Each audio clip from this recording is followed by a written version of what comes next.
ఆంధ్రప్రదేశ్లో పురుషులకు తీపి కబురు. ఇకపై మహిళలే కాదు పురుషులు కూడా డ్వాక్రా సంఘాలను ఏర్పాటు చేసుకోవచ్చు. ఈ మేరకు ఆంధ్రప్రదేశ్ ప్రభుత్వం ఉత్తర్వులు జారీ చేసింది. పురుషులు కూడా ఆర్థికంగా అభివృద్ధి ఏంటి చెప్పనా చెప్తువేంట్రా? నేనున్నాను మర్చిపోయారా ఏంటి హడావిడి? పురుషులకి డ్వాక్రా సంఘాలు పెట్టారు తెలుసా నీకు? అక్కడికి వెళ్తున్నాం. రూపిద్దారన్న నైట్ మీటింగ్ ఉంది వెళ్తున్నాం. అన్నతో ఇప్పుడు ఉండేదే కదరా, పదండి వెళ్దాం.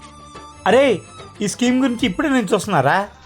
షాక్ అయ్యా. మన పురుషుల గురించి ఇంతగా ఆలోచించి ఈ స్కీమ్ పెడతాం, నిజంగా హ్యాట్స్ ఆఫ్ రా అన్న.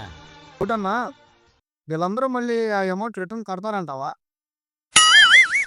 ఎందుకు నీకు ఇవ్వాల్సిన డబ్బులు ఇచ్చేసారా? అవునరా, మీరు ఇంతకీ నాకు ఎంత ఇవ్వాలరా? నాది 50 అన్న. అన్నా నాకు 50 అన్న. నాకు ఇచ్చింది క్వార్టర్గా 130 రూపాయలు, దానికేనా? అన్నా నాది ఫుల్లీగానా. ఇదిరా సంగతి. నాకు ఇవ్వాల్సిన చిన్న చిన్న అమౌంట్లే కడతలేదు, మీకు దీనికే సరిపోదు. ఇంకేంట్రా మీరు డ్వాక్రా డబ్బులు కట్టేది? ఈ రోజు మహిళా డ్వాక్రా సంఘాలు డబ్బులు కడుతున్నారు, దానికి కారణం ఎవరన్నా? మన మగజాతే గానా.